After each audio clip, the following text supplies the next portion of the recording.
안녕하십니까. JTV 저녁뉴스입니다. 전주시가 임대료를 해마다 법적 상한선인 5%씩 올린 부영을 형사 고발한 가운데 재계약을 앞둔 전주 하가지구 임대료 인상률에 관심이 쏠리고 있습니다. 부영 측은 다음 달 임대차 재계약을 앞둔 하가지구 임차인들에게 다음 주쯤 인상률 등 재계약 조건을 통보할 것으로 예상되고 있습니다. 전주시는 오늘 김승수 전주시장을 찾은 부영 측에 2%대 인상을 권고했지만 부영 측은 이렇다 할 언급이 없었다고 밝혔습니다. 최용득 장수군수가 건강상의 이유로 장수군 의회에 참석하지 않자 장수군 의회가 휴회를 선언했습니다.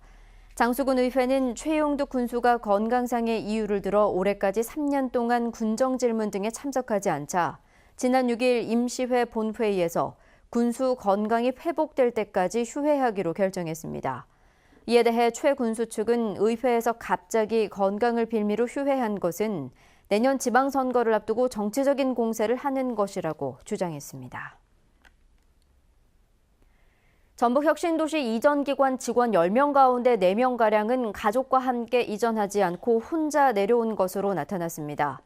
더불어민주당 송기현 의원이 국토교통부의 자료를 분석한 결과 지난 6월 말을 기준으로 전북혁신도시 이전기관 직원 가운데 단신 이주자 비율은 37.1%였습니다. 이는 전국 10개 혁신도시에서 경남과 광주, 전남, 경북에 이어 4번째로 높은 것이었습니다. 전북의 도시공원 예정지 가운데 111곳이 3년 뒤에 자동으로 도시공원 계획 부지에서 풀릴 예정이어서 전라북도가 대책 마련에 고심하고 있습니다.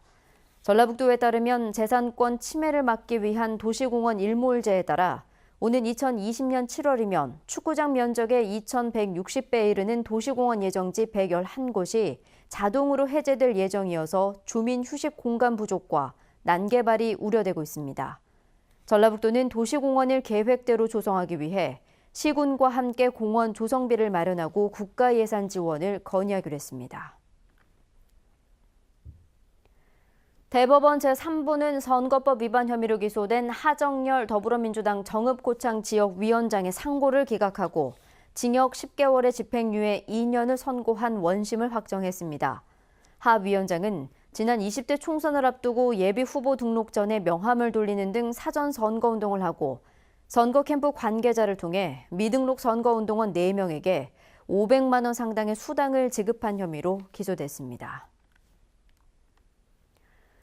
익산경찰서는 룸살롱에 투자하라고 부추겨 33억여 원을 가로챈 혐의로 익산시 남중동에 사는 부부인 46살 박모 씨를 구속하고 50살 김모 씨를 불구속 입건했습니다.